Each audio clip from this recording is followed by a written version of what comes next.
2 ans après l'allocution de Greta Thunberg à l'ONU, où en sommes-nous? Où en est la jeunesse? Vous n'avez pas pu y échapper. Elle est partout, elle est dans la rue, elle est en grève, elle se mobilise. C'est la thématique que nous allons aborder avec nos invités. Nous allons échanger, nous allons essayer de comprendre quelle position la jeunesse a-t-elle adoptée, comment est-ce qu'elle se mobilise. Et pour ce faire, je donne la parole à Laurie Debove, qui est rédactrice en chef de La Relève et la Peste et qui animera ce débat. Merci beaucoup.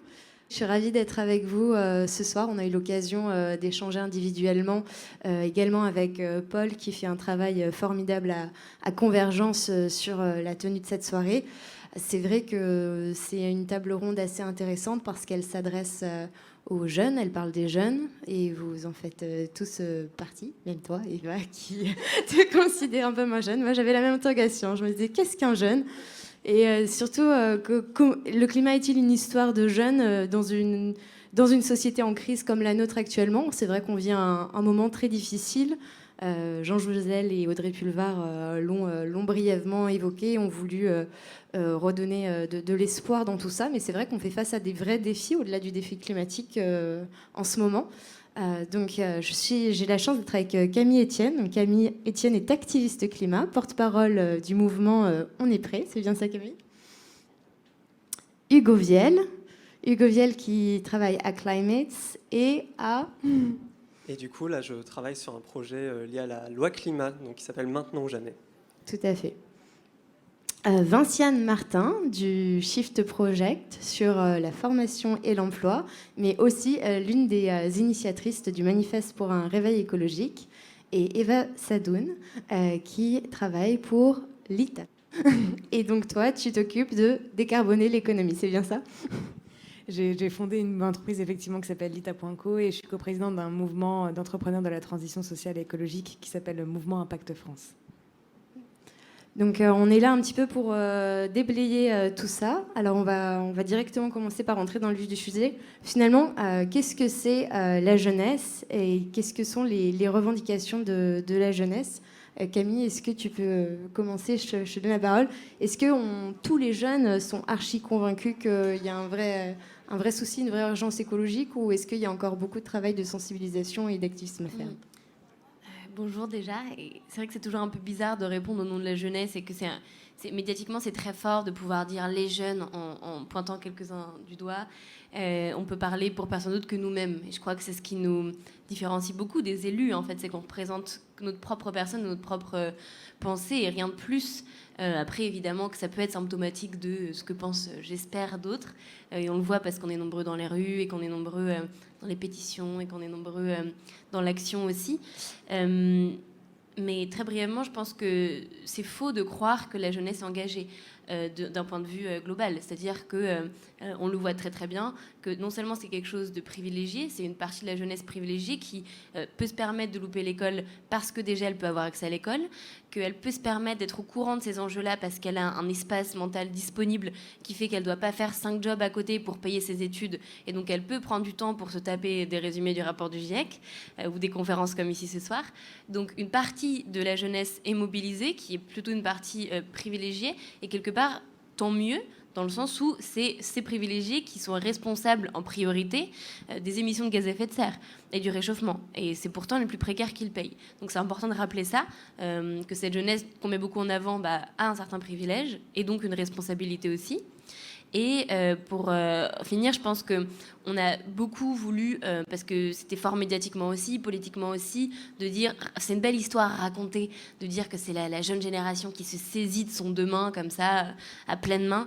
Mais je ne suis pas persuadée que ce soit vraiment le cas, parce que quand on regarde, et on en parlait toutes les deux, en fait, que j'en parlais aussi avec Anne-Sophie Novelle, qui disait que en point de vue sociologique, on se rend compte que l'engagement n'est pas spécialement jeune et qu'il y a plein de formes d'engagement qui sont plus invisibles. Et au niveau local, par exemple, c'est beaucoup des personnes âgées qui vont se battre sur le terrain pour que ce bout de terre reste un bout de terre et qu'il n'y ait pas un projet polluant dessus. C'est souvent, on voit les vieux militants qui sont là depuis longtemps, qui vont se taper les rapports, qui vont aller prendre du temps d'aller rencontrer les élus, etc. Donc on a mis les projecteurs sur une jeunesse qui est engagée, parce que c'est aussi un petit peu déroutant d'avoir des enfants qui se prennent pour des adultes et qui se mettent à parler avec des grands chiffres et des grands idéaux sur le monde, parce qu'on n'a pas vraiment le choix de le faire. Mais ne pas oublier qu'il y a toute une partie de la population, et je finirai là-dessus, notamment des jeunes. Opinionway avait fait un sondage qui a été réalisé sur un petit échantillon, donc je ne trouve pas hyper représentatif, mais tout de même, en montrant que le pourcentage de climato-sceptiques chez les jeunes était de 34%, les 18-34 ans, et alors que dans le reste de la population française, c'était plutôt un quart. Donc on se rend compte qu'en fait, il y a énormément encore de vulgarisation à faire, de sensibilisation à faire et de mobilisation à faire auprès des jeunes. Donc c'est pas gagné, voilà, pour commencer dans le vif du sujet. Hugo, toi, tu fais partie de ces jeunes qui s'engagent. Et il y a une phrase que tu m'as dite qui m'a beaucoup marquée, parce qu'ici, on est un peu là aussi pour faire le point avec cette première question. Ça fait 5 ans, les accords de Paris. Je me demande, qu'est-ce que je t'ai dit ? Tu m'as dit, on a été entendu, mais on n'a pas été écouté. C'est vrai, on a été entendu à partir du moment où on est sorti dans la rue. C'est ce que tu disais, Camille, où on nous a vus, on nous a interrogés, on nous a demandé ce qui se passait. On nous a demandé de dire, bon, qu'est-ce qui ne va pas ? Racontez-nous votre histoire. Parce qu'en effet, c'est une belle histoire. Hein. Mais aujourd'hui, quand on disait, en fait, il faut agir avec urgence parce qu'il y a cette urgence climatique, la 6e extinction de masse et en fait, tout simplement, le monde dans lequel on va vivre qui est en train de s'écrouler, on nous a entendus, mais est-ce qu'on a agi ? On n'a pas du tout agi à la hauteur de l'urgence. Les personnes qui se sont réjouies de nous avoir entendus ne nous ont pas écoutés puisqu'elles n'ont pas suivi ces paroles, elles n'ont pas suivi nos dialogues par des actions, par des actes qu'on leur demandait et qui n'ont pas eu lieu du coup. Et c'est pour ça que je dis qu'on a été entendus mais pas écoutés.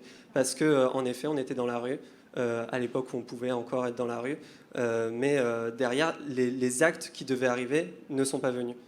Et du coup, c'est pour ça qu'aujourd'hui, c'est difficile de tout faire reposer sur la jeunesse.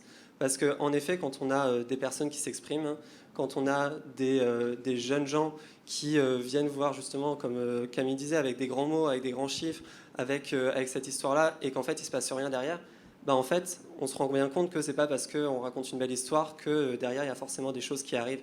Et aujourd'hui, on doit se reposer. On ne peut pas se reposer sur les jeunes. On ne peut pas se reposer sur les jeunes, c'est toute la société. Les jeunes sur lesquels on pouvait se reposer, c'était il y a 30 ans, il y a 20 ans, quand nous, on est nés. C'était eux, les jeunes, qui allaient souffrir des effets du changement climatique. Aujourd'hui, les changements climatiques, ça impacte tout le monde. C'est pas un truc qui va arriver dans le futur, c'est un truc qui est maintenant. Du coup, c'est pas un truc pour les jeunes, c'est un truc pour les gens qui sont ici maintenant, pour les jeunes, pour les plus vieux, pour tout le monde. Et du coup, quand on dit qu'on n'a pas été écouté, c'est toute une partie de la société qui n'a pas été écoutée. C'est pas juste les jeunes. Les jeunes, ça a été... on nous a tendu un micro à un moment où on s'est un peu battu pour l'avoir, ce micro aussi. Et c'est un peu aussi ce qu'on réclame. Il y a une lettre qui a été, une tribune qui a été publiée la semaine dernière pour les 5 ans de l'accord de Paris, qui a été donnée à la maire de Paris justement, et puis à François Barouin, qui est le président de l'Association des maires de France, et puis à la maire de Nantes, qui dit justement que on veut que les jeunes soient impliqués dans toutes les sphères et à toute l'étape de négociation, à toute l'étape de discussion, pour avoir la parole justement et être écoutés à l'endroit où on prend les décisions. Parce qu'aujourd'hui, si on nous dit oui, bon c'est bien, on vous a entendu, maintenant nous on va aller faire, en fait on se rend compte qu'il faut assurer derrière que les choses soient faites. Et c'est pour ça qu'on demande à être inclus dans la prise de décision. Et c'est d'ailleurs la grande difficulté de l'accord de Paris, c'est qu'il s'agit d'engagement et pas de politiques contraignantes qui sont appliquées à long terme par les États. Donc là, on a beaucoup de pays qui ont déclaré de nouveaux engagements. Le Royaume-Uni a un peu provoqué la surprise en s'engageant à réduire de 68% ses émissions de gaz à effet de serre d'ici 2030 dans le cadre du Brexit pour mettre un petit peu la pression aux autres pays. La France a un petit peu la traîne, c'est moins 40% par rapport aux années 1990, alors que l'Europe, elle, s'engage à moins 50%, donc la France est à la traîne par rapport à l'Europe. Tout ça sont des chiffres. à Vinciane, au Shift Project. Vous êtes des pros des chiffres. Est-ce que tu peux nous donner ton ressenti sur ce bilan 5 ans après et puis comment ça se passe, à votre sens, cette espèce d'écueil dans lequel on se trouve en ce moment? Alors, je pense que des chiffres, on en a souvent, et Jean Jouzel en a rappelé quelques-uns. En effet, les actions sont très très loin de ce dont on aurait besoin. Ça, je pense qu'on en est tous conscients ici. J'aurais aimé rebondir par rapport à la place des jeunes dans tout ça, sur ce que disait Camille, sur le fait que face à cette situation, il y a encore beaucoup de jeunes qui sont climato-sceptiques, une partie qui est très engagée et qui a encore besoin de beaucoup de sensibilisation. Au Shift Project, Au Shift Project, on pense qu'il faut aller un petit peu plus loin que ça et qu'il n'y a pas seulement besoin de sensibilisation, mais aussi de formation. Enfin, en réalité, je parle un peu avec mes doubles casquettes, anciennement du collectif Point Réveil écologique et un pied actuellement au Shift Project. Mais globalement, ce qui est partagé sur tous les acteurs qui traitent de formation et d'enseignement supérieur, sur ces sujets d'intégration des enjeux de la transition écologique à l'enseignement supérieur, c'est qu'il y a un besoin de formation qui est extrêmement important pour répondre aux enjeux à leur hauteur. Ce besoin, il n'existe pas que dans l'enseignement supérieur, même si c'est les sujets sur lesquels... les sujets que je connais le mieux, mais il est dans l'enseignement de manière générale. Et puis dans toute la société, c'est des nouveaux métiers qu'il va falloir trouver, créer, des nouvelles formations pour évoluer dans une société qui soit plus sobre et plus résiliente, en fait. Oui, il y a une question d'enseignement primaire, secondaire, supérieur, d'enseignement technique, de s'adapter aux transformations, en effet. Et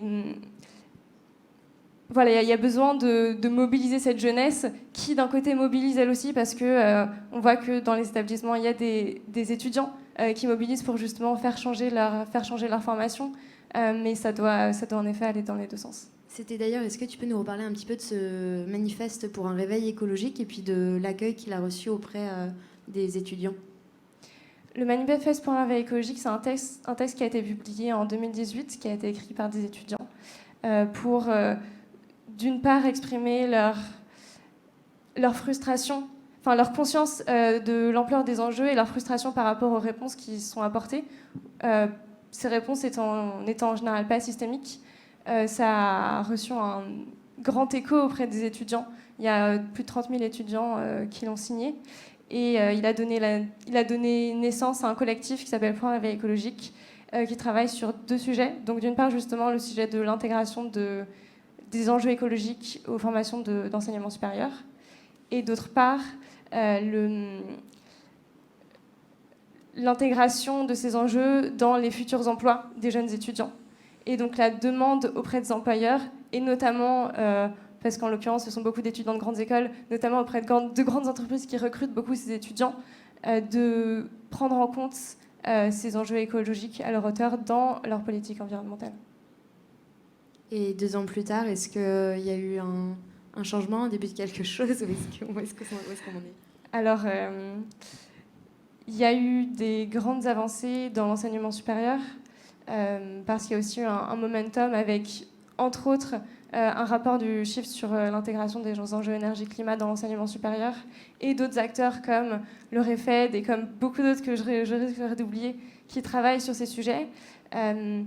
Il y a actuellement beaucoup de grandes écoles et quelques universités qui commencent à intégrer ces sujets. Il y a notamment le groupe INSA qui travaille avec le Shift Project pour réformer complètement les maquettes pédagogiques et intégrer les enjeux socio-écologiques. Donc il y a des choses qui sont en train d'évoluer du côté de l'enseignement supérieur.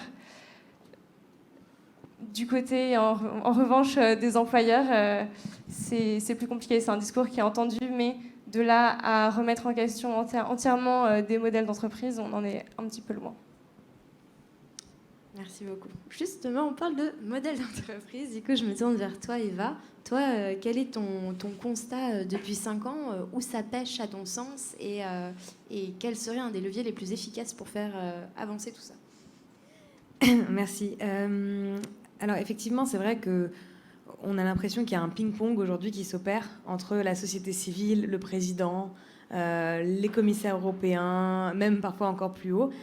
Alors que finalement, en fait, les décisions et les accords de Paris, si aujourd'hui on n'arrive pas à en sortir avec des vraies transformations, à mon sens, et si on regarde concrètement en fait ce que ces accords pourraient avoir comme impact dans la société, il aurait fallu qu'ils puissent polliniser en tout cas le tissu économique, qui aujourd'hui est le tissu qui est responsable en grande partie du réchauffement climatique et notamment les industries fossiles.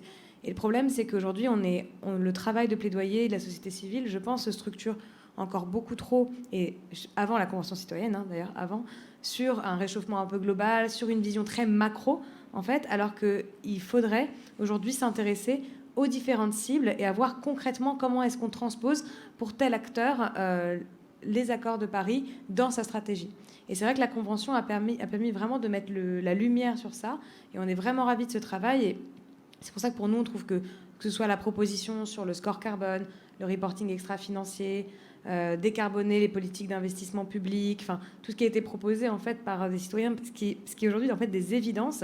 Au lieu d'opérer ce ping-pong avec le président, avec les parlementaires, il faut opérer un ping-pong avec les dirigeants d'entreprise, avec le dirigeant de la Caisse des dépôts pour savoir effectivement pourquoi l'ensemble du fonds d'épargne aujourd'hui n'est pas investi dans la transition sociale et écologique alors qu'il est censé avoir une mission d'intérêt général. Pourquoi est-ce qu'aujourd'hui, malgré qu'on ait signé les accords de Paris, on n'est pas engagé en tant qu'actionnaire, parce que la France est aussi actionnaire d'entreprises, notamment d'industries fossiles, on n'est pas engagé avec les banques un vrai dialogue aux assemblées générales pour que les plus gros, comme Total ou d'autres, en fait, engagent leur stratégie avec un scénario à 1,5 ou 2 degrés. Pourquoi est-ce qu'aujourd'hui, on a un plan de relance et que sur ce plan de relance-là, il n'y a aucune éco-conditionnalité? Ça veut dire qu'on n'a aucune exigence aujourd'hui avec les 100 milliards, qui est que dalle, d'argent public déjà disponible, alors que les budgets publics sont beaucoup plus conséquents sur d'autres types d'industries. On a 100 milliards et même avec ces 100 milliards, on est incapable d'exiger une simple contrepartie sociale et écologique, et on se félicite de trucs quand même ridicules. Le seul truc qu'on a pu obtenir, c'était qu'une entreprise devait publier son scope 1. Ce qui date, pour nous, c'est une proposition de 2010. Quoi. Le scope 1, pour ceux qui ne connaissent pas, du coup Pardon, c'est vraiment le niveau 1 d'analyse de l'empreinte environnementale d'une entreprise. Je sais pas, dans une grande entreprise qui fabriquait des bouteilles d'eau, par exemple, ce serait la production de la bouteille, c'est tout. Ce qu'il aurait fallu faire dans les années 70. Quoi.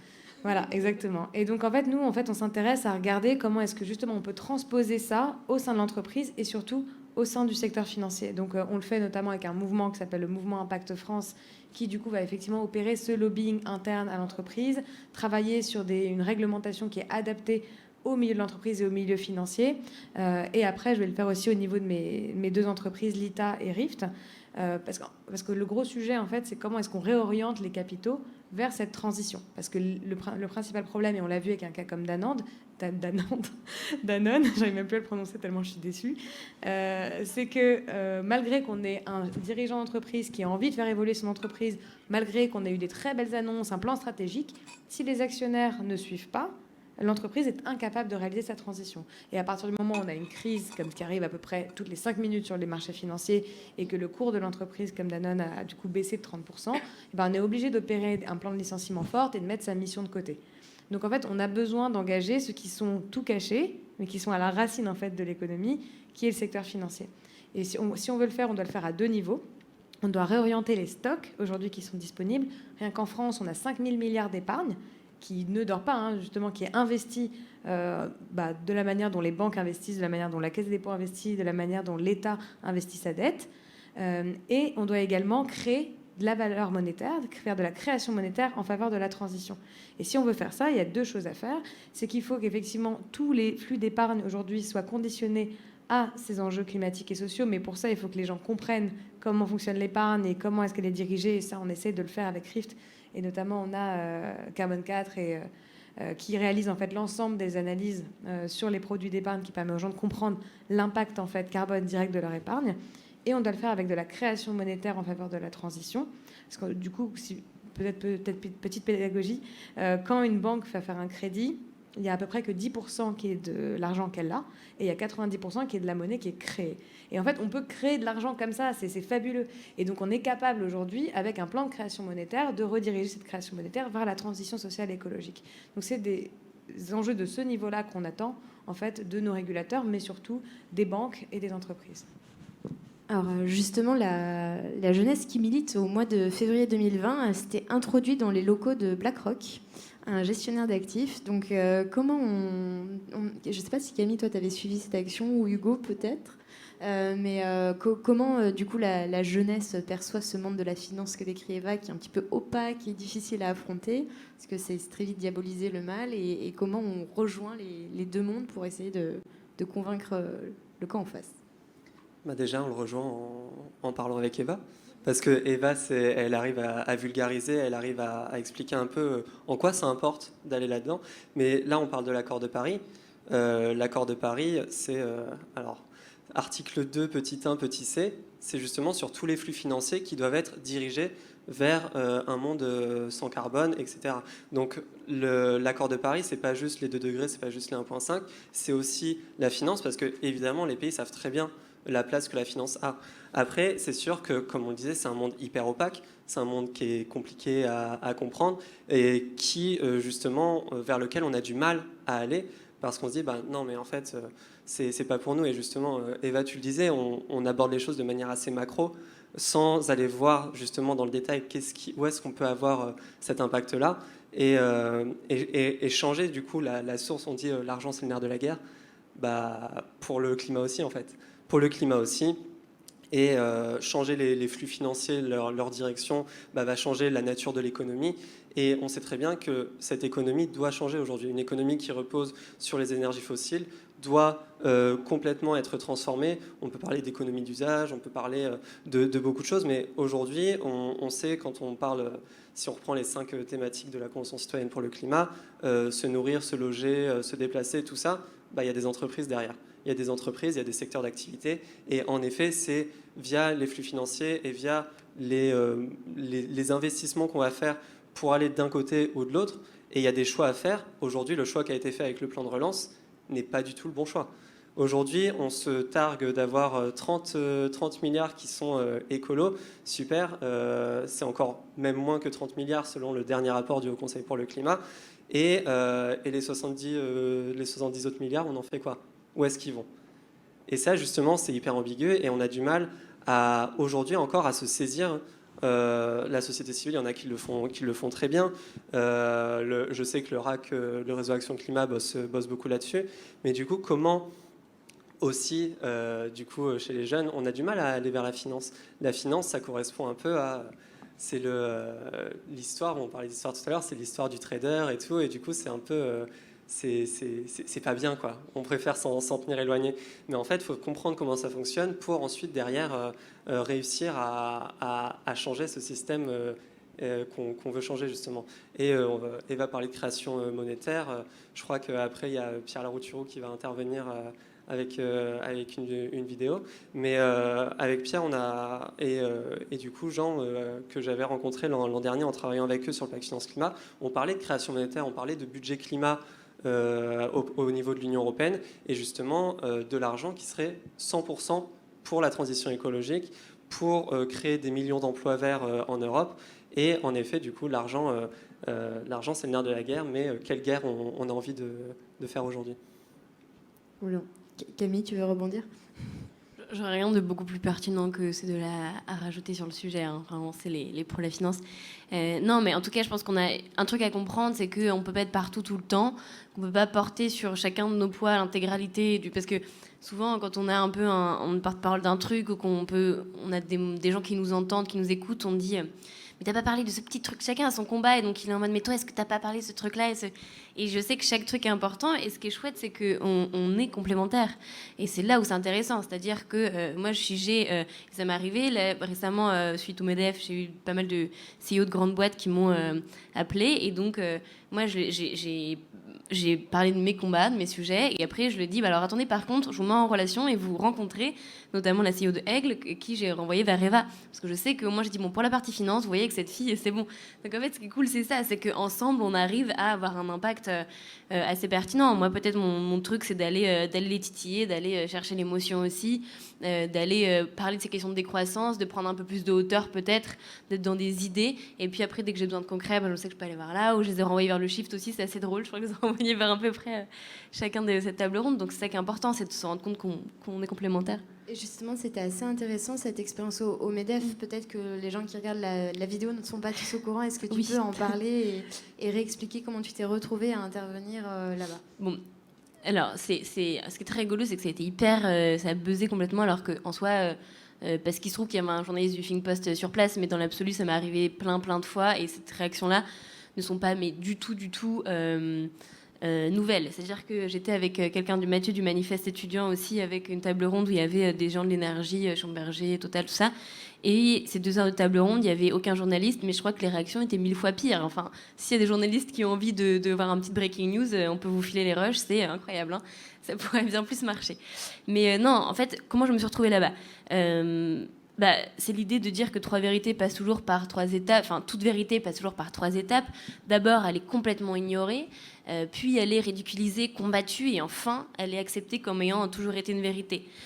C'est pas moi qui le dis, mais en fait, ce qui se passe, c'est que il y a quelques années, je crois que jamais personne n'aurait pu penser que le MEDEF allait se dire il faut qu'on mette une petite activiste écologique à côté d'une ancienne ministre, à côté enfin, il y avait quand même du beau monde.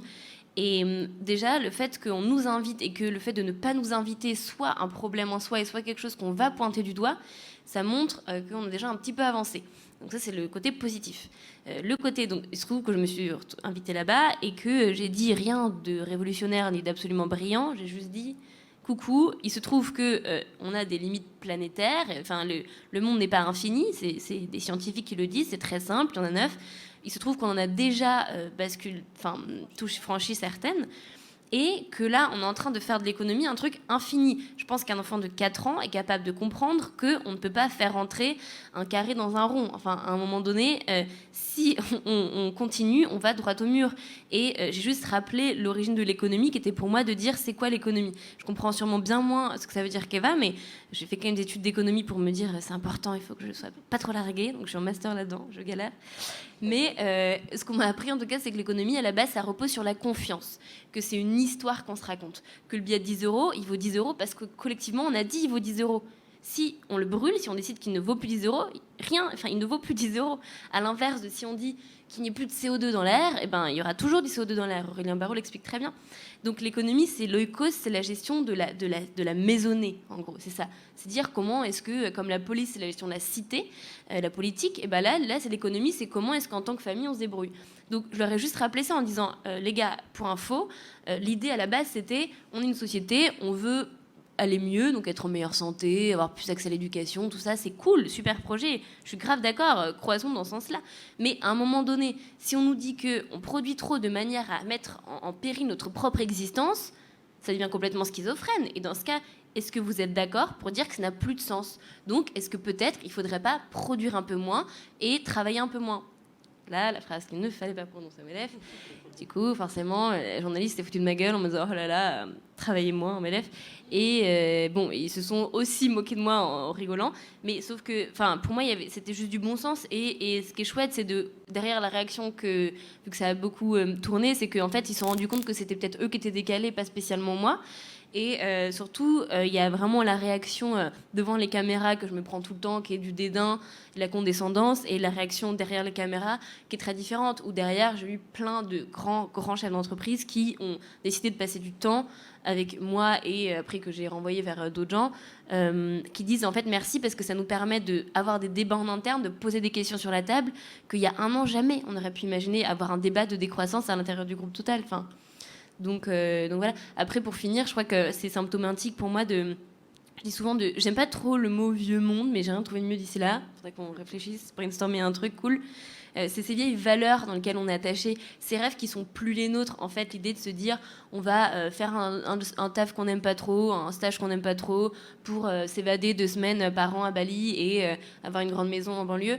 C'est plus du tout le rêve de notre génération, je crois. En tout cas, vous inquiétez pas, ça va. Si on n'a pas ça, c'est pas grave, ça nous fait pas du tout rêver.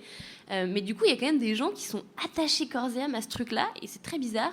Et ça, c'est plus possible. Et en fait, il faut qu'ils fassent le deuil de ce truc-là, de ce vieux monde-là, de ces idéaux-là, de croissance infinie. Et ça, c'est plus possible, de travail comme une valeur qu'on regarde comme ça, qui nous fait peur. Et passer par les phases du deuil, il y a des moments aussi de déni, de choc. Donc là, c'est tous les climato-sceptiques qui sont restés bloqués là, de colère. Et c'est ça, en fait. C'était une réaction de colère, une réaction de « Ah, il touche pas à mon truc, quoi. C'est toute ma vie, je suis attachée à cette croyance-là, donc non, viens pas la bousculer. » Et après, là, ce qu'on essaie de faire, je crois, tous ici, c'est de les amener, en les prenant par la main, vers la phase que nous, on a eu la chance et le privilège d'avoir, qui est l'acceptation, l'action, et d'aller vers l'avant. Donc c'est l'idée, quoi. Justement, ces crispations, Vinciane, est-ce que vous les ressentez au Shift, le décalage entre les aspirations des étudiants et puis la réalité du marché de l'emploi derrière? Puis en plus particulièrement en ce moment, avec tout qui est bousculé, qui est fermé, qui est suspendu, c'est quand même un gros remue-ménage. Donc en plus, rester ancré autour de valeurs écologiques, comment ça se passe selon vous en ce moment? Alors, je vais plutôt répondre du coup pour le coup avec ma casquette pour un réveil écologique, anciennement pour un réveil écologique, parce que au Shift, j'ai pas vraiment été en contact par les projets du Shift Project avec des étudiants. Mais en effet, il y a des tensions. Il y a d'une part un sentiment très fort de manque de cohérence qui est assez mal vécu des étudiants qui s'engagent entre, justement, c'est ce que dit Camille, entre les aspirations de jeunes engagés et ce qu'on leur propose sur le marché du travail. Donc il y a, je pense, un très fort, chez les jeunes engagés aujourd'hui, j'ai la sensation personnelle qu'il y a un très fort besoin de cohérence entre ces aspirations et ce qu'on fait au quotidien. Et le besoin de pas s'engager d'un côté pour une asso et de l'autre côté travailler dans une entreprise qui ne correspond pas du tout à ses valeurs et qui est en train qui contribue à augmenter les émissions de carbone et son empreinte écologique, etc. Mais ça, il faut se rendre compte que c'est aussi un discours les jeunes qui se permettent d'avoir ce discours-là, très clairement, c'est des jeunes qui sont privilégiés, qui ont le privilège de pouvoir choisir leur employeur à la sortie de leurs études, déjà qui font des études, puis qui ensuite ont le privilège de pouvoir choisir leurs employeurs. Je pense que c'est d'autant plus vrai en ce moment, en effet, avec la crise qu'on traverse. Et du coup, il y a un enjeu, je vais revenir à la formation, mais il y a un enjeu pour les jeunes qui n'ont pas cette chance-là, qui n'ont pas ces privilèges-là. Donc, d'une part, c'est très important que ceux qui aient le privilège le prennent et l'utilisent comme pour faire poids. Et d'autre part, c'est très important que les jeunes qui n'aient pas ce privilège-là aient d'autres opportunités de vie professionnelle que justement ce qu'on propose actuellement, qui est pour beaucoup de travailler dans des entreprises qui contribuent à, en l'occurrence pour le climat, augmenter les émissions de gaz à effet de serre. Et pour ça, il y a besoin de transformer... il y a besoin de transformer l'ensemble du tissu économique et de transformer l'ensemble des secteurs qui tous contribuent à l'empreinte carbone, en l'occurrence de la France, pour pouvoir proposer d'autres voies professionnelles à ces jeunes. Merci. Eva, tu veux rebondir? Oui, et après, je suis désolée, je vais devoir partir parce que je suis déjà en retard, mais en fait, moi, le truc sur lequel je voulais finir, c'était la première chose, c'est que la croissance, moi j'aime beaucoup ce que dit Éloi Laurent, je ne l'ai jamais vu, je ne sais pas ce que c'est, et je trouve que c'est d'autant plus vrai depuis 30 ans. En fait, c'est vrai qu'à une période, la croissance économique au sens de la croissance de la production, elle était extrêmement palpable par l'individu, parce que ça nous permettait de plus consommer, ça nous permettait... mais aujourd'hui, en fait, la croissance, dernièrement, en tout cas, elle n'est plus vécue dans l'entreprise, elle est vécue vraiment uniquement par la valeur actionnariale. L'entreprise, aujourd'hui, ne connaît plus de croissance. Donc, effectivement, il y a une croissance des dividendes, mais il n'y a plus de croissance interne. C'est-à-dire que depuis 3 ans, il y a une augmentation de plus de 12% des dividendes, mais il y a une croissance de l'emploi de 0,1%. Donc c'est que finalement, si en tout cas la croissance de l'entreprise n'est pas liée à la croissance de ses emplois, mais qu'elle est uniquement liée à sa croissance financière, c'est qu'il y a un truc qui ne va pas.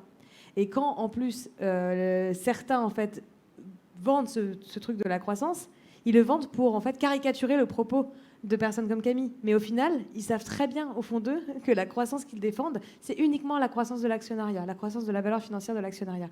Et c'est un vrai problème aujourd'hui. Et même au niveau européen, parce que vous parliez de BlackRock tout à l'heure, BlackRock a été sélectionné par la Commission européenne pour définir les normes environnementales du secteur bancaire. Pourquoi ils ont été sélectionnés alors que l'Europe, en fait, défend une manière d'évaluer l'empreinte environnementale du secteur économique en analysant l'empreinte du secteur économique sur l'environnement. BlackRock défend depuis 10 ans l'inverse, l'analyse de l'empreinte environnementale, l'empreinte du changement climatique sur l'économie et non pas l'inverse, ce qui fait qu'il analyse uniquement ce que le changement climatique va faire sur la valeur financière et pas l'empreinte de l'entreprise et de la finance sur le changement climatique. Ce qui est en fait une manière d'analyser très anglo-saxonne, qui n'est pas du tout la conception qu'on a, mais en tout cas la conception qu'il faudrait avoir si jamais on veut vraiment avoir une économie qui contribue à la transition écologique et pas l'inverse. Et la sélection de BlackRock pour définir ces normes-là montre bien la puissance des lobbies financiers aujourd'hui en Europe, alors que même la taxonomie verte et d'autres traités européens ne vont pas du tout dans ce sens-là. Et nous montre encore plus que, en fait, si on veut faire ça, c'est parce qu'on veut que ce soit un gestionnaire d'actifs, donc quelqu'un qui gère la valeur financière, qui définisse en fait ce que vont être les normes demain. Et BlackRock, le week-end dernier, a publié sa grande procédure sur l'engagement actionnarial, etc. Mais on parle quand même d'un acteur qui s'est opposé à 85% des motions climatiques depuis 2015. Donc aujourd'hui, c'est extrêmement dangereux les décisions qu'on est en train de prendre parce que justement, on ne regarde pas les bons indicateurs. Et c'est pour ça que j'aime beaucoup en fait ce que dit Éloi Laurent, on ne va pas rester dans ce débat-là. La seule question qu'on va se poser pour assainir le débat, c'est comment est-ce qu'on évalue réellement en fait l'état, le bien-être, la santé, l'emploi. Enfin voilà, des indicateurs qui sont palpables et qui sont palpables pour la vie des gens et qui permettront aussi, et je vais finir par ça, aux gens de se rendre compte que en fait la question climatique et la raison pour laquelle se battent les jeunes, c'est pas quelque chose qui va à l'encontre de la création d'emplois, c'est même quelque chose qui peut réobjectiver la manière dont l'économie fonctionne et concrètement lier aussi la finance et l'économie avec cette création d'emplois. Parce que la transformation et la transition sociale et écologique, c'est Gaël Giraud qui avait analysé ça. Peut-être que le chiffre est mauvais, mais en tout cas, ça permettrait de créer à peu près 100 000 emplois en France. Il faudrait que je revoie le chiffre exact. Mais c'est un véritable vecteur de transition de nos modèles et de création d'emplois. Parce que là, dernièrement, en fait, depuis 10 ans, on est sur une décroissance de l'emploi. Et là, la crise a montré que c'est pas le CAC 40 qui va... Pardon, je postillonne tellement ça m'excite encore. C'est pas le CAC 40 qui va créer des emplois. Il est surtout en train d'en détruire. Donc, en fait, investir dans la transition écologique, c'est la bonne décision même pour l'avenir économique. Merci beaucoup pour ces explications très claires. Merci, et je suis vraiment désolée de partir, c'est juste déjà 20 minutes de retard. Non, merci de nous avoir accordé autant de temps supplémentaire, et puis on se tient au courant pour la suite. Avec grand plaisir, au revoir. Moi, je voulais juste rebondir sur ce qu'Eva était en train de dire. On dit que les jeunes se battent contre le changement climatique, mais moi, de base, quand j'ai commencé à m'intéresser à la crise climatique, au réchauffement climatique, c'était pas par le biais de juste il y a la montée des océans et les ours blancs ils ont plus de banquise. C'était plutôt par le biais des inégalités en fait, parce que on en parle depuis le début de cette table ronde où en fait moi je me considère comme une personne ultra privilégiée de n'avoir jamais eu à me soucier de si j'avais un toit au-dessus de ma tête, de si j'avais à manger dans mon assiette, si j'allais faire des études ou quoi. Pour moi, ça paraissait évident quand j'étais petit. En fait, en grandissant, je me suis rendu compte que non, en fait. Moi, je suis un mec blanc qui vit en France, qui a de l'argent et tout, qui suis ultra privilégié, mais c'est pas le cas de tout le monde. Et aujourd'hui, les gens qui vont souffrir de la crise climatique, de l'extinction de la biodiversité, c'est pas moi qui suis en première ligne, hein. Moi, limite, je pourrais ne jamais en avoir entendu parler, ça ne m'affecterait pas, si ce n'est pour le romantisme de la chose, quoi. Mais aujourd'hui, c'est parce qu'il y a des personnes qui en meurent, il y a des personnes qui, à cause de ça, ne peuvent plus se nourrir, il y a des personnes qui sont obligées de faire des milliers de kilomètres pour changer de lieu de vie. Et la crise climatique, c'est juste une conséquence du système dans lequel on est. Et du coup, quand on dit qu'on lutte contre la crise climatique, c'est moins contre la crise climatique que contre le système qui l'a engendré. Et ce système-là, on parle du coup tout à l'heure j'ai dit économie fossile, c'est un système qui se base sur 500 ans d'esclavagisme, sur 200 ans du coup de perforation du sol, d'aller chercher les matières premières dans la croûte terrestre, etc. C'est un système qui oppresse les femmes, c'est tout ça en fait qui nous a amené à la situation dans laquelle on est aujourd'hui. Et la crise climatique est une des conséquences de ce système-là.